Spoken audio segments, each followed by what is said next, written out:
Hey, we're all live. All right. Hey, everybody, welcome back to the Skeptic Fence Show. Tonight's guest is no other than David Silverman, his third time on the show. Jeez, he's racking them up here, man. Hey, David, Back. welcome, man. Welcome to the show, man. I appreciate you coming last minute notice, man. Last night I contacted you, and I appreciate you coming out tonight for a little bit. My pleasure. My pleasure. Thanks for having me on. Awesome. Historic week, man, isn't it? Isn't it? Jeez, unbelievable. I'm just beside myself. This is something, this is one of those major steps in the evolution of this country that I'm really proud to have been present for. I'm really proud to have been on the right side of history for. I'm really proud that American Atheists has been pushing this and helping this and on this side forever. And I'm thrilled. And I'm a little more thrilled that it came right after the Obamacare announcement, and that the religious right got a 1-2 punch, and they don't know how much more they can complain. But that's not why I'm thrilled. I'm thrilled about the marriage equality, but the cherry on the top was that it was a 1-2 punch to the religious right, which I just loved. It is, man. So we're going to get into our first video here, which is Supreme Court, of course, legalizes gay marriage nationwide. So I say we get into this video right now. Here we go. Raw. In one of the most anticipated decisions of the year, the U.S. Supreme Court ruled in favor of same-sex marriage. The justices heard arguments on two issues: whether same-sex marriage is a constitutional right, and if not, do states have to recognize same-sex marriages performed in other states? Those questions come from challenges to gay marriage bans in Kentucky, Michigan, Ohio, and Tennessee. This means same-sex marriage is legal across the country, and the states with bans in place have to reverse course. What do we have? Equality! When did we get it? Yes! The decision is a big win for same-sex marriage advocates, and it comes 2 years after the Supreme Court struck down a significant part of the Defense of Marriage Act, or DOMA. There are currently 36 states and the District of Columbia that allow same-sex marriages, whether they enacted those policies on their own or were forced to by federal court rulings. 14 states still have bans. For Newsy, I'm Elizabeth Hagedorn. So there was a quick video. What I want to do right now is just put a big congratulations out there to all our LGBT friends out there watching tonight, or that may watch this video in the future. It's long overdue. It's long overdue, no doubt. But I feel it's not over. We're going to see loopholes in the system being taken advantage of, like we see the religious freedom laws being implemented and challenged, of course. But this was a long fight. I'm sure that we here, including Dave here at American Atheists, we help change public view on the issue. So. Oh, that's absolutely true. One of the things that I talk about all the time, and I talk about it in my book, is that the firebrands of the movement move the zeitgeist. They move the talking point. They shift the Overton window so that what was not normal becomes normal. And I think this is something that, absolutely, a congratulations go out to every person, every member of the LGBTQ community, but also I just need to send a special shout out to the activists who have been fighting for this specific fight for so long. Freedom to Marry, Evan Wilson. These folks have been the Equal Rights Campaign. It's really thrilling to watch them win, and I'm just I'm tickled pink about it. I'm tickled pink, and I am loving the fact that this is a major victory for equality, but more than that, even more than that, I'm loving the fact that this is a major victory for the separation of church and state. And Correct. Something that I want to make sure that I get out is that what I've been saying about marriage equality issues forever is that this is a separation of church and state issue. A lot of people think, the separation of church and state is over here, and LGBT equality is over here, and women's equality is over here, and death with dignity is over here. And these are all separation of church and state issues, all of them, for the most part. Yes, there are exceptions to every rule, but for the most part, LGBTQ equality was and is a separation of church and state issue. It's all about whether or not somebody else's religion can tell you how to live your life, and can use the government to force that to happen. What has been happening up till now is that some people's religion has been stopping other people from living their lives, non-adherence. Now, we have made that we have made that clear, and I think the American public gets it now, And as a defense, and this is what I love about what's going on, as a defense, the religious right can't say, yes, of course, this is about Christian privilege, this is about bigotry, this is about us controlling you, and we don't want to stop that. What they do is they turn it around and they lie. And they say, oh, now that there's gay marriage, we're going to be able to force people to marry people, to force people to marry gay people. We're going to put Christians in jail because they won't marry gay people. And what's next is what's about to happen is the defiance. We're going to see the defiance. Absolutely. But the defiance is a stupid defiance, because what they're going to do is they're going to say, well, I'm going to dare I can hear this coming. It hasn't happened yet, but it's definitely coming. Absolutely. I'm going to deny that I will ever marry 2 gay people, and I dare the government to throw me in jail. Some preacher's going to say that. Absolutely. They already have said it. Graham said it already. Graham already said it? Which is one of those topics we're going to be hitting soon. Yep. So he wants to put himself out to be the what? The hero, Martyr. right? The martyr, Yep. except for the fact that gay marriage was never about forcing preachers to marry people against their religions any more than it's been about forcing Christians to give bar mitzvahs. It's a stupid comparison. It's a non-existent issue, but they're complaining about it because they can't complain about the truth, which is that they simply lost power over other people this weekend. And they claim that this violates their religious liberty, which it absolutely does not violate their religious liberty whatsoever. Right. I don't think you guys are even considering the amount of those poor Christian couples and families who are just going to have to get a divorce now.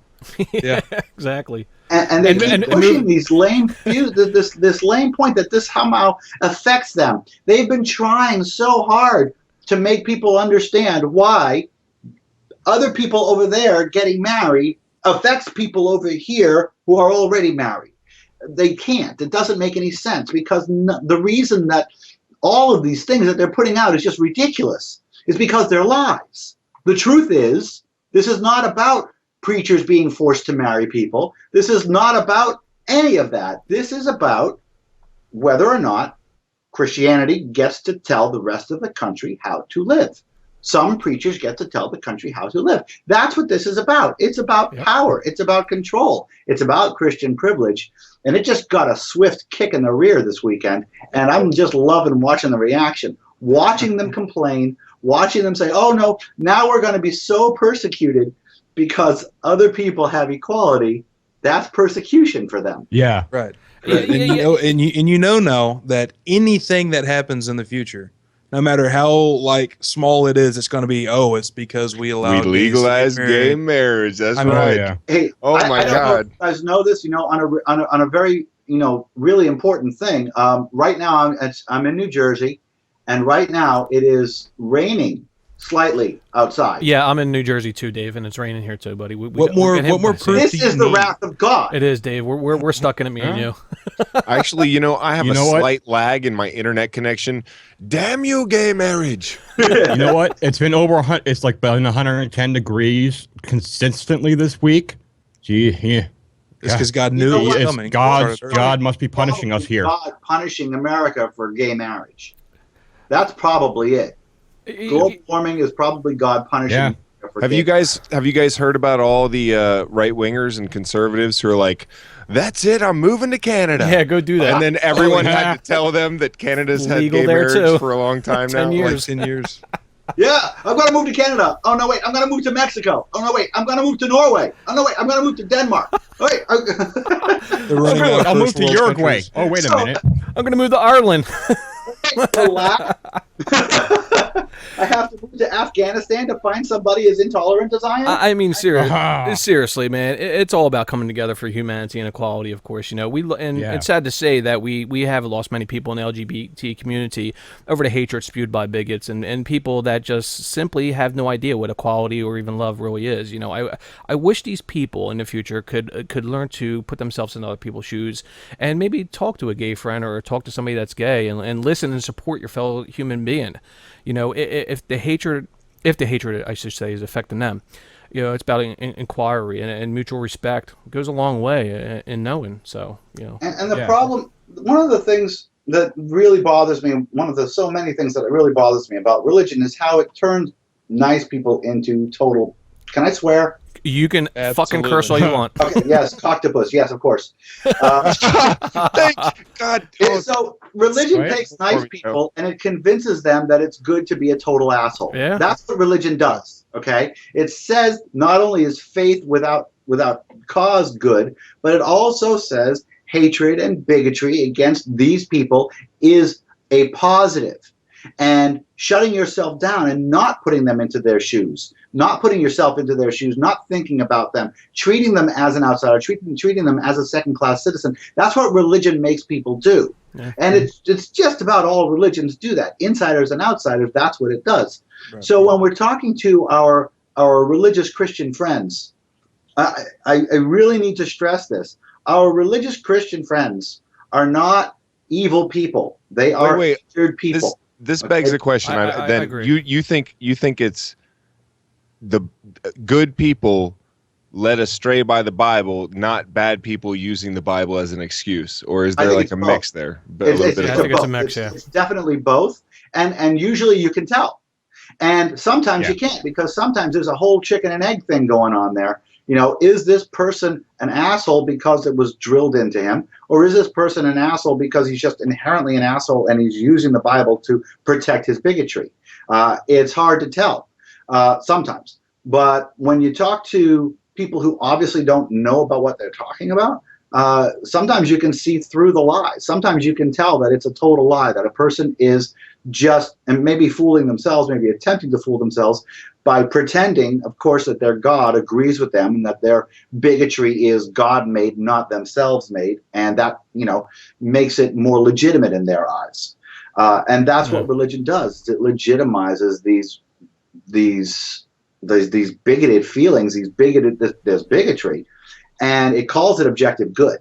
And if it's objective good, of course, there's no need to examine it. There's no need for self-examination. Yeah, right. If you believe something that's objectively good, there's no need to wonder if you really need to fly those planes into those buildings because God wants it. It's objectively good. This is the same mentality. And one of the things that we really have to realize when we're talking about humans, Coctopus, is that some people are born more nice and some people are born, they just have inherent trends to be nicer, and some people have inherent trends to be not so nice. And this is shaped by their religion in part over the course of their lives. So, I mean, if you've got somebody who's kind of an asshole to begin with, and then you add on an asshole religion, you're going to get somebody real special out of that. A major asshole. And that happens. But there's a large number of people, and I'm just going to step out on a limb here and say, I'm going to say that the large majority, in my personal opinion, having no data to back this up, the large majority of religious people, in my opinion, are the former. They're good people who have been turned bad by religion, and they don't even know it. They don't even see it. They intend to be good. They just don't see their own bigotry because they can't, because their religion won't let them. Their religion is so thick, and if you sit them down and you show it to them, you can see the wheels grinding in their heads. You know, when you talk about how, you know, it really doesn't endanger the sanctity of marriage for these people to get married like these people. You know, how does that hurt you? Well, it does. Well, how? Well, it does. And they know intellectually they don't have anything to stand on, but they stand on it anyways because that's what their religion has brainwashed them into doing. Right. Yeah, I agree with that sentiment. It's like with that you know, and I agree with this too. And I'll go out on a limb here also. Is which is probably going to be true here. Is if it wasn't for the religious hatred and indoctrination of children, yeah, we wouldn't be here tonight talking about this historic judgment. I think so. Oh yeah, that's absolutely true. And you know it goes to say that religion isn't learned; it is inflicted. Okay. Correct. If anyone learns about religion, I'm just going to say it because you all are saying it too. Yeah. If you learn about religion, you become an atheist. Okay. Right. If you have religion inflicted on you, that's the only way that you would believe it, because you and I and all of your audience members know there is nothing anywhere that points to evidence for any one specific religion. It's just what you're brainwashed into. Religion throws inquiry and reason right out the door, man. See, that's why I think my theory is correct. Everyone's asking, are humans still evolving? And my answer is yes, we are. those that still don't have the mental capacity to understand evolution are the ones in the past, and the next level are the people who actually have the ability to understand things like evolution itself. You see? Well, it's more of a damage thing. Of course, I like to speak literally when I talk about evolution. Evolution takes thousands of generations to speciate, to see any sort of difference. So I know, Coctopus, I intellectually know you're speaking in metaphor right now when you say that some of us are more evolved than others. I know that you're speaking in metaphor. Thank you. But I don't like to do that when I'm talking about science, because people think that's reasonable. People who don't know because they're ignorant, not because they're stupid, because they're ignorant, would actually take that and say, all right, well, we should be seeing evolution on an intra-generational basis. And that's just, of course, I know you weren't going there. It's okay. I'm just saying that I don't like to use that kind of a metaphor because... No, I'm being dead serious. I'm waiting for man, tiger, baby. We forgive you. We forgive you, TJ. Nice. Paul, I know you have something to say. I was just gonna say, I love the fact that it has defeated them greatly. I'm sorry, the people on the right greatly, and the ones who want to argue that marriage is mandated from God as between man and woman. Or in the United States, it's controlled by it's a government contract. It's a contract with the state. It shouldn't be handled by the religion. Shouldn't be handled by the church anyway. So I don't see why they were trying to argue that they had some type of control over it when the church had no control over it. They could be the official over it and be the one who marries them, but it's ultimately a contract with the state. So I'm glad that they settled it once and for all, saying that it's a contract with the state and it's open for everyone, not to be controlled by the church and their rules by the specific religion. People thinking that their specific religion is in control of everything when it's not.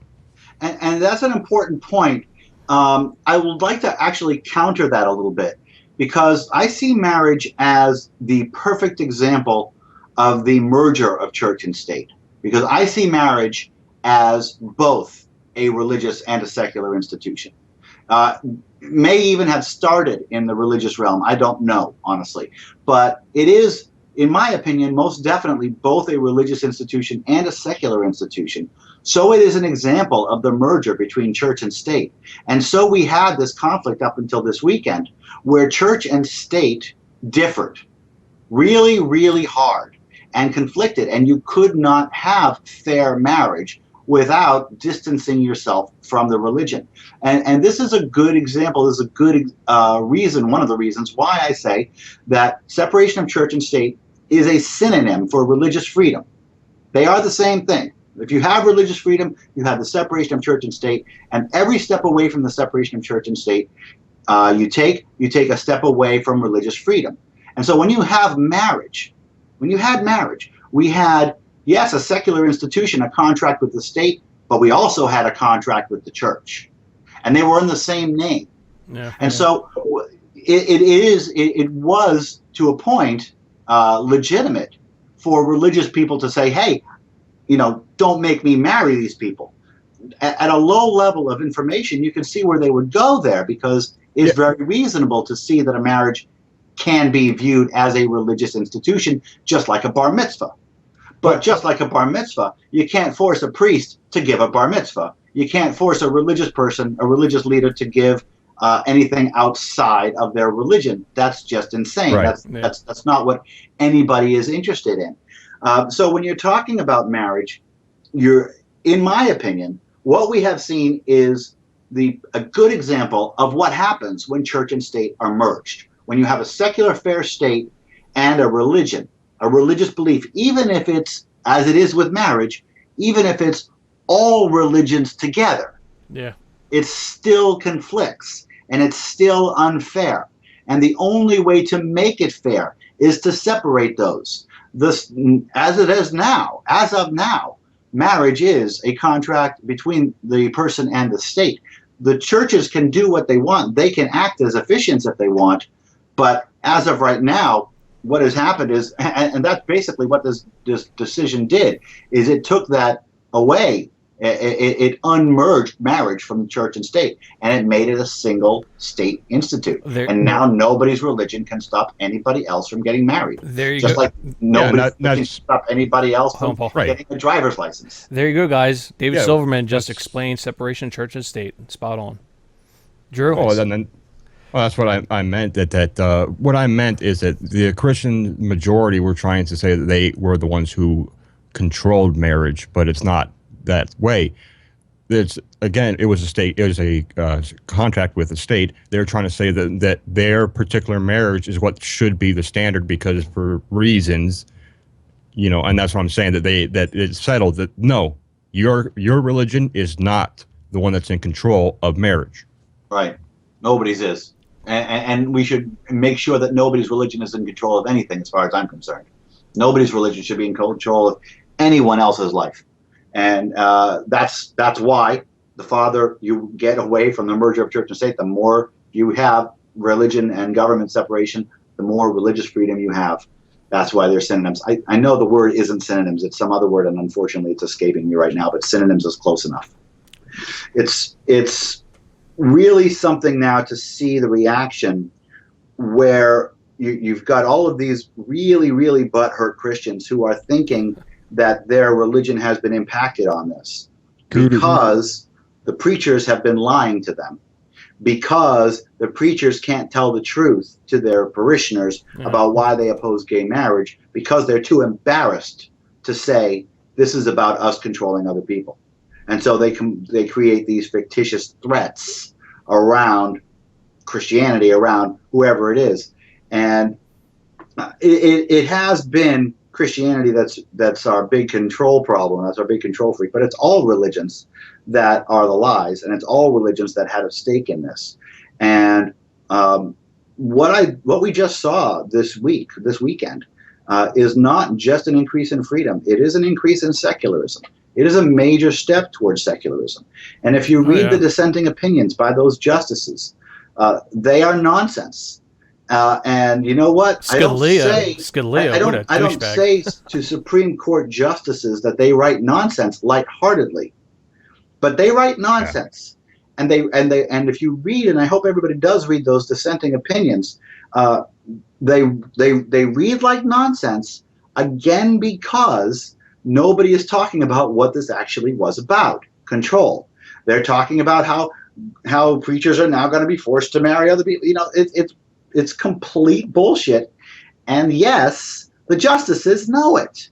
So they're lying too. There's no way a Supreme Court justice doesn't know that this doesn't affect that marriage equality doesn't affect other people. There's absolutely no way that. But they don't want to say it. They don't want to say that this is about Christianity controlling other people. They don't want to say this is about Christian privilege or religious privilege. They don't want to say it's about giving authority of religion over non-adherence. So they say what they're supposed to say, which is the only thing that they can do to justify it, which is a lie that this is going to do some worse stuff, that this is part of some sort of evil agenda to make priests marry gay people. Yeah. It's ridiculous. Right. It's ridiculous. Why would we even want that? But don't worry about it. Now they're going to defy us. And when they defy us, they will be the heroes. They will be the martyrs. And we will say, yeah, okay, you don't have to do what you didn't have to do. Yeah. And then they'll say, yay, we're heroes. Now we've got a compromise. Now we've worked those liberals into the middle. And now we can live and not set fire to ourselves. Boo-hoo-hoo. Right. Yeah, I know. Drew? Yeah, it's like David said when he first came on here about being on the right side of history. Mm-hmm. That's what the difference is. I got to say, it feels really good to be on the right side of history on this. Absolutely, it does. And it feels even better since now what is 1, 2, 3, 4, 5 of us. There's 5 guys here. All right, we're one step closer. All right, now they just need to legalize polygamy, and all 5 of us can get gay married. To each other. It's going to be awesome. Yeah, to each other. Who else? Well, I mean, that's awesome. That's how that works logically, right? I mean, when gays get married, the doors are just wide open. And when we do that, every straight couple will have to get divorced. Because we'll ruin Well. marriage. 5 of us will ruin marriage for the entire. That's what they're claiming now. So That guy sounds I like a think- good idea at this point. I think Dave is married and TJ's married. I'm married. Drew I'm and not. Joe. I'm not. I'm I not was married. married. I got a divorce. Oh, that's right. That's I'm right. single. I'm not. That's right. Okay. Well, I've been saving I myself. I actually am an ordained minister. So Ah, There we go. Wait. I am an ordained minister, and I have a doctorate of divinity from the Universal Life Church. Ah, I'm the Reverend Dr. David Silverman. I only use it. I only use the doctor title if I'm going up against somebody with a fake doctor title who uses it. but Dave, your Skype Right. name, your new Skype name ends in 666. So I don't know. We have to question that. Oh, that's a complete coincidence. Oh, okay. oh, Wait. So does that mean next time we have David on the show, we can put Reverend in front of his name? Yeah. Yeah, Reverend don't Dave do that. Real quick, guys, before we get on to our next topic here, and I want to end here. It's long overdue. In conclusion, here, I mean, this is what you get. This is what you get when we finally get, I should say, when we use reason and logic, and basically support basic human rights, civil rights. It prevails, and religious superstition fails. So that being said, David, right before we get on our next topic, which is Todd Starnes warns pastors who refuse to perform gay marriages to prepare for hate crime charges. We're going to get into that next. I know you put your head down. I know it's pretty fucking epic. It's a very short video. But Dave, I want to ask you about your book is coming out, right? Is it coming out? Is it out yet? What's going on with that, real quick? I'm very excited about it. It's coming out December 1st. It's called Fighting God. And it's on pre-order right now, and I am really proud of it. I have just, and you know what? The pissy thing is, it's already out of date because I handed in the final copy before marriage equality went legal, and so now I've got this whole section in the book about how marriage equality is a separation of church and state issue, and it should be marriage equality was a separation of church and state issue. Nice. But it's coming out in December, and I'll tell you what happened was, and I'll be really brief because I know we have a time crunch. Yeah. I had this book right after the Reason Rally. I wrote a book, and I was working with a small press publisher, and we kind of fell apart. We amicably split, so I had a book and no publisher. And so I sent one email to Barack Obama's literary agent. And she knew who I was, and she signed me. And then, cool. and that was it. That was it. 4 days. 4 days after I sent my first email, my agent is Obama's agent, the person. Then she sent out an initial feeler of my book to her top tier of publishers, and a week later, I had a signed contract with Macmillan, Oh, shit. which is just fantastic. Yeah. So Macmillan is, of course, one of the largest. It may be the largest publisher. If it's not the largest publisher in the country, it's one of the largest publishers. Yeah. And they said to me, "Okay, Dave, here's a contract. We're going to change the title. We're going to change the cover, and we're cutting out half the book, and you're going to fill in the rest over the next 6 months." And I took it. I took the deal. And so they changed the cover and they changed the title. I said, "How are you going to change how are we going to pick the new title?" Yeah. They said, "Well, we're going to get a bunch of experts in a room, and we're going to read your book, and we're going to come up with the best, most marketable title possible. We'll work with you on that, but we get the final decision." I said, "Okay, how are you going to pick the cover?" That's the And they same said, way I "Well." came up with my screen name, Coctopus. I had a room full of professionals, and they read my life story, and that they were like, "That's definitely Coctopus. That's the one." And it worked. Yeah. Look at how well it worked. Exactly. They did the same thing for my cover, and then the short story is they cut out half the book, and they made me replace it with other stuff, with more firebrand atheism, and the book is far, far better now than it was before. Fucking great to hear, man. And All you think you get an editor, and you listen to people on television. They say, "Oh no, I lost my creative freedom, and I want to make creative authority for my thing." Well, guess what? If you get a whole bunch of experts together and they know exactly what to do to make your book better, do that, because you don't know what you want. And the book, I am very happy that first book fell through, that first thing happened. I am very happy that none of you and none of the people listening will ever read the original version of Fighting God. I'm really happy with that because it was not nearly as good as it is now. So I'm really happy with it. So please go to Amazon.com and I should say this as well. And this is going to sound self-serving, but I'm trying not to be self-serving. Okay, this is the first book in America written by an atheist for an atheist audience, published by a major publishing house. That's awesome. Okay, so Nice. it's going to be, and I know this for a fact, it's going to be a newsworthy event. People are going to write about it because, like I said, it's the first atheist book by an atheist for atheist by a major publishing house in the country. So there are going to be reporters talking about it, and one of the things that they're going to be talking about is how well it does. So yes, I do financially benefit if the book goes really well, but also it will look good for the movement and for future books if this book goes well. I have to ask, did you thank Bill O'Reilly? Because he's really the one that made you fucking famous, right? He's mentioned a few times in the book. There you go. Bill is mentioned a few times in the book, and with any luck, he'll. I asked him to write the foreword. He never got back to me. Oh, wow. He's probably trying to figure out how tides work. I'm sure you'll be on his show talking about it. There's no doubt. All right. I'm looking forward to it. I'm looking forward to it. He'll Sure. have 3 or 4 people on there with him so that he doesn't have to worry about me beating his ass alone every time. Yeah, it's usually I you heard versus his, 3 I or heard his 4. next book is going to be killing David Silverman. That's He'll a cool. screw up that one too. That's a cool. Well, Dave, it looks like your prayers were answered in the making of your book. So Well, I wouldn't say my prayers were It answered, was but a I will joke. say hard Sarcasm. work works. And I will say that it's nice to work with experts, and it's nice to work with people who know what the hell they're doing. Right? yeah, no, absolutely, man. We're looking forward to it, and we'll have you on and interview you about the book, and if we get copies, if we have to pay for them, we'll pay for them. We'll review it, and then we'll have you on. We'll talk about it.